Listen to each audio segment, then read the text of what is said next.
नमस्कार, अमर उजाला.com पर आपका स्वागत है। आपके साथ मैं हूं आदर्श झा। देखिए, 27 जुलाई को दिल्ली में जब बारिश हुई और उसके बाद क्या स्थिति हुई वो हम सब ने देखा। 3 छात्रों को अपनी जान गंवानी पड़ी केवल कोचिंग सेंटरों की मनमानी की वजह से, एमसीडी और अधिकारियों की हीला हवाली की वजह से। दिल्ली सरकार का जो रवैया है, केवल दूसरों के सर ठीकरा फोड़ने की वजह से, ये तमाम बड़े कारण बनकर सामने आए। हालांकि इस पर बहुत सियासत हो रही है, बहुत आरोप प्रत्यारोप हो रहे हैं। चाहे दिल्ली सरकार हो, दिल्ली बीजेपी हो, तमाम नेता एक दूसरे पर आरोप प्रत्यारोप लगा रहे हैं। लेकिन इन सबके बीच मामला जब कोर्ट पहुंचा तो कोर्ट ने आज यानी कि बुधवार को टिप्पणी करते हुए कई कड़े सवाल पूछ लिए। कोर्ट ने सीधे तौर पर पूछा कि क्या केवल एक गाड़ी के गुजर जाने भर से जो वाटर डिस्प्लेसमेंट हुआ, क्या उसकी वजह से इतना बड़ा हादसा हो गया जिसमें 3 छात्रों की मौत हो गई? क्या यह अवैध निर्माण इसके लिए जिम्मेदार नहीं है? आखिर बेसमेंट में किस तरीके से कोचिंग का पूरा एक तंत्र बनाया गया था, इसके लिए कौन जिम्मेदार है? एमसीडी के बड़े अधिकारी जो है वो आखिर ग्राउंड पर क्यों नहीं जाते हैं? क्योंकि हादसे के बाद भी जूनियर अधिकारी ही वहां पर नजर आ रहे थे, बड़े अधिकारी नजर नहीं आ रहे थे। ये तमाम ऐसे चुभते हुए सवाल हैं जो कोर्ट ने दिल्ली सरकार से, एमसीडी से, सबसे सीधे तौर पर पूछे हैं। हालांकि इस पर अगर राजनीति की बात करें, केवल एक दूसरे के सिर पर ठीकरा फोड़ने की बात हो रही है। दिल्ली सरकार सब कुछ एलजी पर डालने की कोशिश कर रही है। दिल्ली बीजेपी सीधे तौर पर केजरीवाल सरकार को जिम्मेदार ठहरा रही है। दिल्ली एमसीडी, जिसमें अब देखिए खुद आम आदमी पार्टी अब काबिज है, वो पहले कहती थी क्योंकि बीजेपी के पास है दिल्ली एमसीडी, इसलिए हम दिल्ली में साफ सफाई तमाम व्यवस्थाएं नहीं कर पा रहे हैं। लेकिन अब जब सब कुछ आम आदमी पार्टी के पास है, उसके बाद आखिर ऐसी स्थिति क्यों बनी? वो तब जब खुद दिल्ली की मेयर शैली ओबराय ने कुछ दिन पहले ये कहा था कि दिल्ली के लोग इस बार मानसून एंजॉय करेंगे क्योंकि दिल्ली के सभी नालों की सफाई हो गई है और वाटर ड्रेनेज जैसी समस्या नहीं होगी। लेकिन ड्रेनेज तो छोड़िए, स्थिति ऐसी बन गई कि 3 छात्रों को जान गंवानी पड़ी, 3 परिवारों की उम्मीदें टूट गई। ये तमाम अहम सवाल हैं और इसी पर पूरी जानकारी देने के लिए मेरे साथ मेरे सहयोगी अमित शर्मा जुड़ गए हैं। इस वक्त पार्लियामेंट में मौजूद है अमित, सबसे बड़ी बात यह है दिल्ली हाईकोर्ट ने जो टिप्पणियां की है ना, वो बहुत सख्त हैं, बहुत चुभने वाली हैं। लेकिन इन पॉलिटिकल पार्टियों पर इसका कोई असर होगा या कोर्ट के आगे फिर जाकर कोई और दलील देकर रोएंगे? आदर्श, आपने एक ऐसा सवाल किया है जिसका जवाब हमारी अथॉरिटीज, हमारे नेता, हमारी व्यवस्था देने में बहुत लंबे समय से असफल रही है। यहाँ पर जब श्रेय लेने की बात आती है तो सभी लोग आगे आ जाते हैं कि ये काम मेरे कारण हुआ है। लेकिन जब कोई दुर्घटना घट जाती है, कहीं पर जिम्मेदारी लेने की बात आती है, कहीं पर ये होने के कारण आता है कि भाई हमारी गलती के कारण ऐसा हुआ है, तो उस समय कोई सामने नहीं दिखाई देता। सभी लोग दूसरे के ऊपर जिम्मेदारी पास करते रहते हैं। ये जो बेहद दुर्भाग्यपूर्ण घटना घटी है, इस घटना में भी ठीक वही चीज देखी जा रही है। आपने बिल्कुल ठीक कहा। यहाँ पर दिल्ली सरकार ये कह रही है कि एलजी हमको काम नहीं करने देते हैं और ये करने देते हैं, जिसके कारण वहां पर जो है सफाई नहीं हो पाई और इसके कारण इस तरह की घटना घटी है। बीजेपी जो है लगातार कह रही है कि भाई आप 10 साल से दिल्ली को बदलने की बात करते रहे थे, कौन सा शासन आप चला रहे हैं? यहाँ पर बच्चे पानी में डूब करके मर जा रहे हैं। एमसीडी भी आपके हाथ में है, वहां पर सफाई अगर नालों की नहीं हो पाई तो ये जिम्मेदारी किसकी बनती है? ये जिम्मेदारी देश के प्रधानमंत्री और राष्ट्रपति की तो नहीं बनेगी। ये तो जिम्मेदारी नगर निगम की बनती है, वहां के पार्षद की बनती है, वहां के विधायक की बनती है, वहां के नगर निगम के अधिकारियों की बनती है। लेकिन केवल ब्लेम गेम का काम अभी तक होता रहा है। जैसा कि आपने कहा कि हाई कोर्ट ने बहुत ही सख्त टिप्पणी किया है, क्योंकि मामला आदर्श जी ऐसा है कि पूरे देश को इसने कहीं ना कहीं झकझोर करके रख दिया है कि बच्चे यहाँ पर पढ़ने के लिए आते हैं। लोग देश के कोने कोने से अपने बच्चों को दिल्ली जैसे शहरों में बड़ी उम्मीदें लेकर के, बड़ी उम्मीदों के साथ में अपने बच्चों को भेजते हैं कि वो वहां पर जाएंगे, उनके उम्मीदों को पूरा करेंगे, कुछ बनेंगे और देश का नाम रोशन करेंगे। लेकिन यहाँ पर आकर के और कोई ठोस कारण, कोई बड़ा कारण हो जिसके कारण अगर इस तरह की घटना घटे तो लोगों को समझ में आता है। लेकिन यहाँ पर ऐसी दुर्घटना घटती है जिसको कि बहुत ही शर्मनाक कहा जा सकता है कि केवल बच्चे पढ़ने के लिए लाइब्रेरी में बैठे हुए हैं और वहां पर उनके साथ इस तरह की घटना घट जाती है, वो बाहर नहीं निकल पाते हैं, डूब करके मर जाते हैं। ये निश्चित रूप से हमारी पूरी व्यवस्था के ऊपर, पूरे प्रशासन के ऊपर, पूरे सिस्टम के ऊपर बहुत गहरे सवाल खड़े करता है।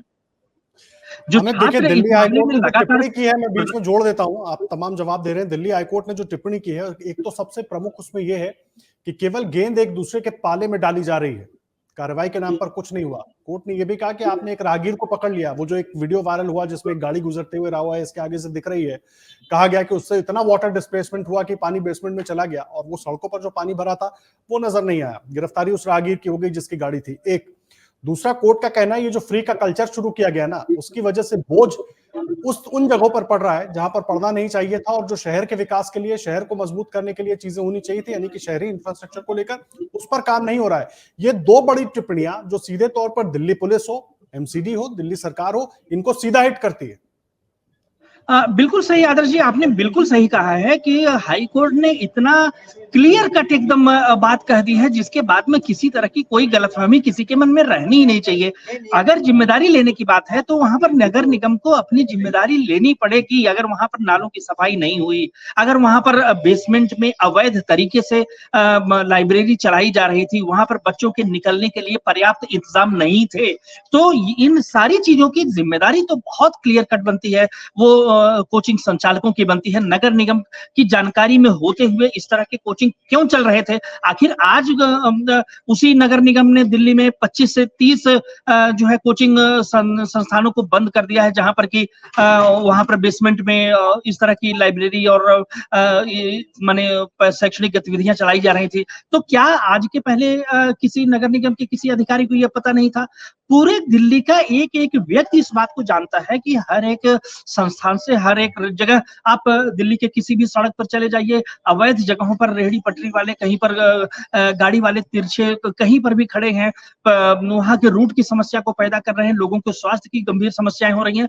सबको एक एक चीज की, एक एक बीमारी का पता है, लेकिन सबको ये भी पता है कि किसी भी जगह पर इस तरह का अवैध काम करने के लिए एक निश्चित फिक्स धनराशि बंधी होती है। 500 रुपए, 200 रुपए, 1000 रुपए, 2000 रुपए वो दे करके आप वहां पर अवैध रूप से वो अपनी गतिविधि चलाने के लिए आप काम कर सकते हैं। जिन अधिकारियों को इस घटना के बाद में सस्पेंड किया गया है, ये केवल एक नगर निगम के किसी एक दो अधिकारी तक बात सीमित नहीं रहने वाली है।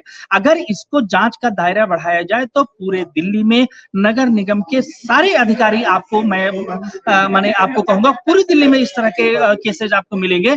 केवल प्रशासन के नाम पर वहां पर अवैध हफ्ता वसूली होती है, इसके अलावा और कोई काम नहीं होता। हर जगह, हर गली में कहीं पर अवैध होटल चल रहे हैं, कहीं पर अवैध जिम चल रहे हैं, और किसी के पास में मानक पूरे नहीं होते। मानक पूरे न होने की एवज में अधिकारी जो है इस तरह की संस्थाओं से अच्छा खासा पैसा वसूलते हैं और उनकी आर्मी चलने दिया जाता है। अमित, मैं आऊंगा आपके पास। एक बार दिल्ली सरकार की मंत्री आतिशी ने क्या कुछ कहा है, जरा वो अपने दर्शकों को सुनवा देते हैं, फिर मैं आपके पास आ रहा हूं। इस प्रकार कोचिंग सेंटर्स क्लासेस चलाते हैं, कोचिंग सेंटर्स की लाइब्रेरी थी, वो 100% इलीगल था।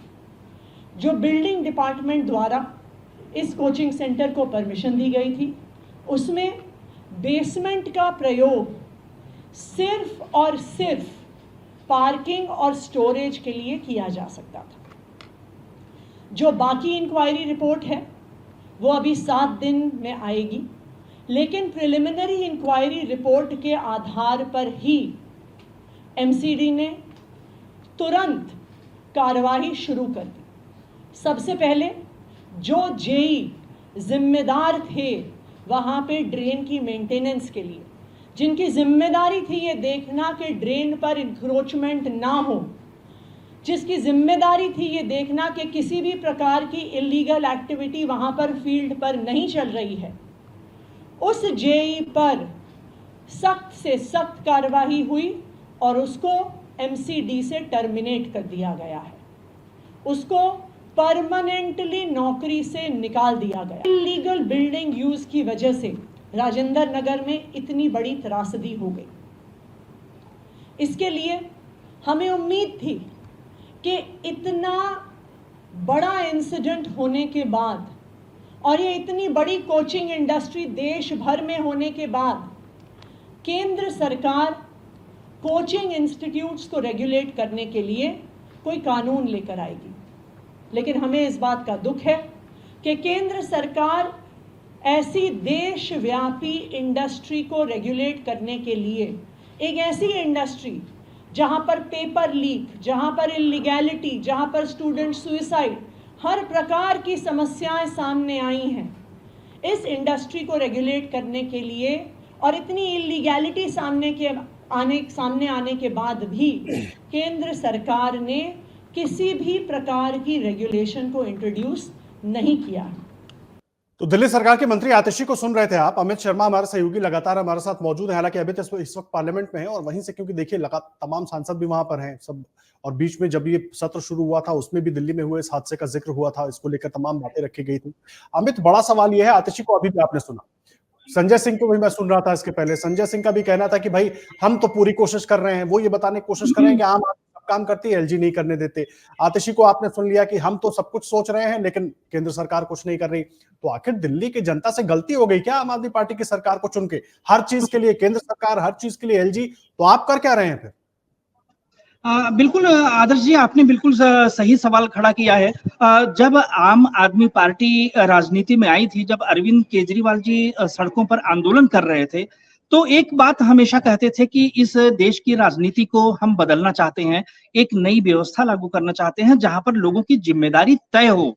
और आज देखिए कि जब इस तरह की घटना घट रही है तो वो सीधे तौर पर कह रहे हैं कि इसके लिए केंद्र सरकार जिम्मेदार है। आप देखिए कि जो मंत्री आतिशी जी हैं वो यहाँ पर पेपर लीक का मुद्दा उठा रही हैं, वो नियम कानूनों की बात कर रही हैं, लेकिन वो सीधे सीधे ये नहीं बता रही हैं कि ये दिल्ली सरकार के कार्य क्षेत्र में आता है, ये शिक्षा का मामला है, ये उनके अंतर्गत आने वाला मामला है, ये नगर निगम के अंदर आने वाला मामला है जहां पर कि आम आदमी पार्टी शासन में इस समय है, मेयर उनका है, पार्षद उनका है, विधायक जिस क्षेत्र में ये घटना घटी है वो भी आम आदमी पार्टी का ही है। तो ऐसे में आम आदमी पार्टी अपनी इस जिम्मेदारी से बच नहीं सकती है कि जिस तरह की घटना वहां पर घटी है। और मैं आपको बताऊं कि बीजेपी के एक पूर्व महामंत्री राजेश भाटिया जी हैं, उन्होंने लिखित तौर पर इस बात की शिकायत वहां के स्थानीय आम आदमी पार्टी विधायक दुर्गेश पाठक को दिया था कि यहाँ पर सफाई कराई जानी चाहिए, सफाई नहीं हो रही है, कभी दुर्घटना घट सकती है, कोई परेशानी हो सकती है। लेकिन उनकी लिखित शिकायत पर संज्ञान उन्होंने लिया है और इस बात का धन्यवाद किया कि आपने यहाँ की समस्या के बारे में मुझे जानकारी दिया, इसके लिए मैं आपको धन्यवाद करता हूँ और सफाई कराऊंगा मैं। लेकिन इसके बाद भी कुछ नहीं हुआ। तो समस्या सबसे बड़ी यही है कि अरविंद केजरीवाल जी जो एक राजनीति को बदलने की बात हमेशा करते थे, एक नई उम्मीद उनसे देश के लोगों को हुई थी, लेकिन आज की डेट में केवल यही चीज देखने को आ रही है कि वो सीधे तौर पर यही चीज कह रहे हैं कि भाई इस तरह का कोचिंग इंडस्ट्री, संजय जी ने बता दिया कि ये एक दिन में तो खड़ी नहीं हुई है, 30 साल से वहां पर कोचिंग सेंटर चल रहा था। तो 30 साल से चल रहा था तो क्या आप जिम्मेदार नहीं थे? आप 10 साल से दिल्ली की सत्ता में यहाँ पर हैं, क्या 10 साल में आपकी जिम्मेदारी नहीं बनती है कि आप किसी चीज को ध्यान देंगे, उसको सुधारने की कोशिश करेंगे? अगर कुछ गलत था दिल्ली की जनता ने तभी तो आपको वहां पर अवसर दिया है, तो आप 10 साल बैठ करके क्या कर रहे हैं? देखिए, बहुत बहुत महत्वपूर्ण, बहुत बेसिक क्वेश्चन जिसे कहा जा सकता है वो यही है कि यहाँ पर जो बैठा है अपने पद पर, जो हाईकोर्ट ने सवाल किया है कि केवल ब्लेम गेम कब तक चलेगा, जिम्मेदारी कैसे ली जाएगी, कौन है जिसके कारण ये घटना घटी है, उस पर कब बात होगी। तो यहाँ पर सबसे ज्यादा दुर्भाग्यपूर्ण यही है कि कोई अपनी जिम्मेदारी लेने को तैयार नहीं है, केवल ये बताने को तैयार है कि हमने सब सही किया है, वो फला दूसरे आदमी ने नहीं करने दिया। यहाँ पर इस समय संयोग की बात है कि जब हमारी आपकी बात हो रही है, मैं इस समय संविधान सदन के बिल्कुल करीब में बैठा हुआ हूँ और यहाँ पर एक बात मैं इसलिए याद कराना चाहता हूँ कि मुझे लगता है कि उस एक वाक्य में ही इस पूरे बात का निचोड़ निकल सकता है। बाबा साहब अम्बेडकर ने कहा था कि कानून कोई अच्छा और बुरा नहीं होता, उसको लागू करने वाला जो व्यक्ति होता है, जो संस्था होती है, अगर उसके इरादे नेक हो, अगर वो काम करना चाहे तो एक बुरे कानून से भी वो अच्छी तरीके से देश को चला सकती है। यहाँ पर बिल्कुल ठीक वही बात लागू होती है। अगर आम आदमी पार्टी जिम्मेदारी लेना चाहती, वो हमेशा भगत सिंह की बात करते हैं, बाबा साहब अम्बेडकर की बात करते हैं, अगर वो जिम्मेदारी लेना चाहते वो आगे बढ़कर के कह सकते थे कि ये बहुत पुरानी व्यवस्था थी, गलती हुई है, हम उसको स्वीकार करते हैं, लेकिन आगे से ऐसा नहीं होने दिया जाएगा। लेकिन ऐसा कुछ नहीं हो रहा है। कोई अपनी जिम्मेदारी लेने की बजाय केवल दूसरे पर थोपने की कोशिश कर रहा है। और चूंकि देखिए, इसका एक बहुत बड़ा कारण आदर्श जी, मैं आपको ये भी बताऊं कि इसमें चुनाव भी है।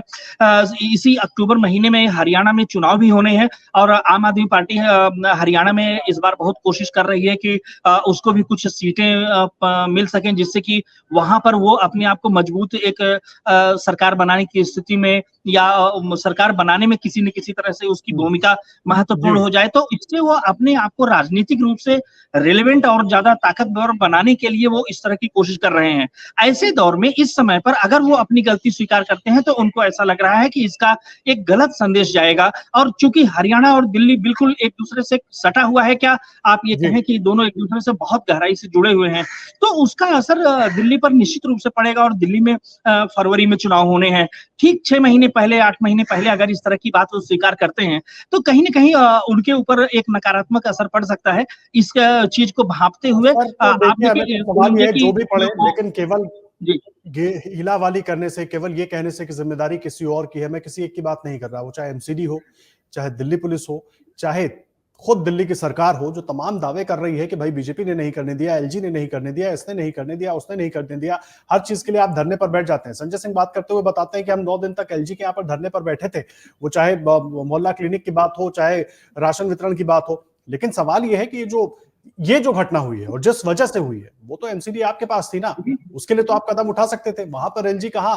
आकर आपके कामों को रोक रहे थे? तमाम अहम सवाल हैं। देखिए, पॉलिटिक्स हालांकि बहुत जटिल है, लेकिन दिल्ली हाईकोर्ट ने अब जो कड़े सवाल पूछे हैं उसके जवाब इन सबको ही देने होंगे, जो पार्टीज हैं, और अधिकारियों को भी अब जमीन पर उतरना होगा, क्योंकि अधिकारी अपने बंद कमरों में, एसी कमरों में बैठे रहते हैं।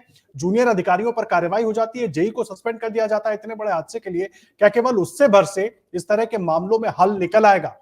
मुझे लगता है जिस तरह की टिप्पणी अमित कोर्ट ने की है, उसके बाद कम से कम शायद इनके कानों पर जू रहेंगे और कुछ ठोस कार्रवाई दिखे, और केवल आरोप प्रत्यारोप की बजाय कम से कम कोई तो अपनी गलती माने, कोई तो जिम्मेदार ले।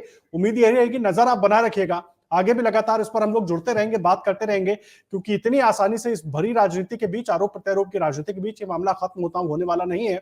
क्या कुछ होगा आगे भी अपने दर्शकों तक पहुंचाएंगे। फिलहाल के लिए अमित शर्मा जी, बहुत धन्यवाद आपका हमारे साथ जुड़ने के लिए। अमित हमारे सहयोगी पार्लियामेंट से जुड़े हुए थे, पूरी जानकारी आप तक पहुंचा रहे थे, किस तरह से राजनीति हो रही है, क्या टिप्पणी कोर्ट की तरफ से की गई है और क्या परिस्थिति है। अब कोर्ट ने तो बड़ी अहम टिप्पणी की है, लेकिन क्या दिल्ली सरकार, एमसीडी इनके कानों पर जू रेंगेगी और केवल आरोप प्रत्यारोप की राजनीति से ये ऊपर उठ पाएंगे, खास करके वो लोग जो राजनीति बदलने की बात करने के लिए आए थे। आप बने रहिए हमारे साथ अमर उजाला .com पर, देश और दुनिया की हर बड़ी और जरूरी खबर के लिए। धन्यवाद।